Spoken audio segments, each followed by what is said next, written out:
քահանայի օրհնությամբ այս մատուրն արդեն դասվեց Աքորի գյուղի սրբատեղիների շարքը։ Մատուրի բացման արարողությանը աքորեցիներից բացի ներկա են նաև հատուկ հյուրեր։ Գյուղում մատուր կառուցելու գաղափարը պատկանում է Աքորու բնակիչ Վարուժան Սիմոնյանին ու նրա ընտանիքին։ Տարածքը, որտեղ կանգնեցված է մատուրը, Սիմոնյան ընտանիքին է պատկանում։ Նախկինում այստեղ միայն տաղավար ու աղբյուր է եղել, որոնք հիմա էլ պահպանվել են։ Իսկ այդ տարածքում մատուր կառուցելու մասին Սիմոնյանների ընտանիքում շատ է խոսվել, եւ ահա վերջապես խոսքը գործի է վերածվել։ Մատուրը նվիրված է Վարուժան Սիմոնյանի հոր եւ հարազատների հիշատակին։ Մենք հավաքվեցինք ընտանեկան խորհրդակոչում այդպես,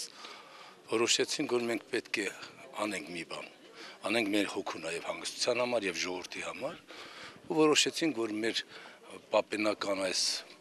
հատվածում, որտեղ մեր հոր աղբյուրներ հիշատակի կառուցված, վերակառուցենք եւ կառուցենք նաեւ մատուր։ Թվում է թե իրականացավ, որովհետեւ այսքան ժողովուրդ հավաքվեց, օրնվեց, օծվեց ամենակարևորը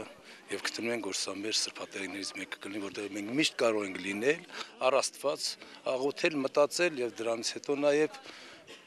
մտորել ապագայի մասին։ Մատուրի գծագրի հեղինակը հենց Վարուժան Սիմոնյանն է, ով փորձել է մոդեռն տարբերակով կառուցել այն։ Մատուրի աջ եւ ձախ թևերին ձեռքեր են պատկերված, որոնցից յուրաքանչյուրն իր խորհրդանիշն ունի։ Այնտեղ, եթե տեսակ, մի սյունի վրա գրված էր հաջողություն, էներգիա ենք կլանում մենք հողից։ Եվ հաջողությունը դա արդեն հոգեպես պատկերացրեք, մարդը գալիս է եւ այդ կամբանից հետո ձեռքը դնում է էներգիա կլանում ու այդ հաջողությունը կարդում, արդեն ինքը հակվում է դրան, որ այո, հաջողությունը իրեն հետ պետք է։ Մյուսը գրված է առողջություն, ձեռքը դնում ես, էներգիան, եթե պետք է ցանկանալ, միանգամից հողի էներգիա, երկրի էներգիան զգում ես։ Եվ դա բերում է նաև առողջությունը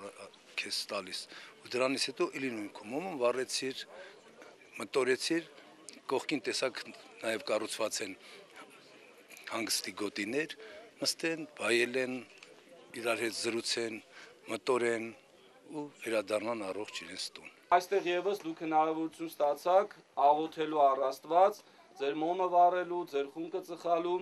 աղոթելու մեր ժողովրդի բարօրության համար, մեր երկրի սահմանների անսասանության համար, մեր զինվորների համար, մեր ընտանիքների համար։ Թող Տերը օրհնի բոլորիդ, բոլոր նրանց, ովքեր չարչարվել են կառուցելու համար այս մատուրը,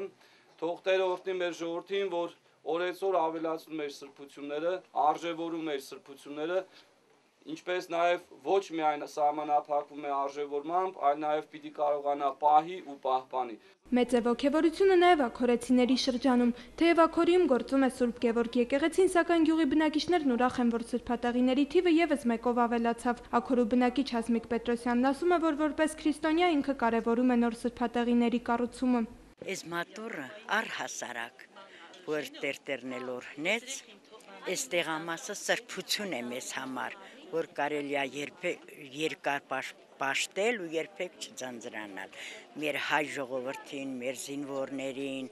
մեր բարեկամեցողներին, իսկ այո, հայ ժողովրդի սովորությունները պահպանենք։ Եվ շատ ուրախ ենք, որ մեր գյուղի հասարակությունը այսօր ադրությամբ հավաքվել է այս միջոցառմանը։ Ուրախ եմ, որ հնարավորություն են մեր ժողովուրդը աստոտներին միշտ կան իրենց նպատակի համար մոմ վառեն, աստուն խնդրեն, գովեստի խոսքերն ասել, կցանկանան, որ ավելի շատանան մեր քրիստոնյա ժողովուրդը դեպի աստուն են գնում։ Մատուրի օծման արարողությունից հետո տեղի ունեցավ նաև մատաղի արարողություն։ Ներկաները նաև մոմեր վառեցին եւ իրենց առաջին աղոթքն արեցին այս մատուրում։ Էմմա Պետրոսյան, Գևորգ Քոչինյան, լուրեր։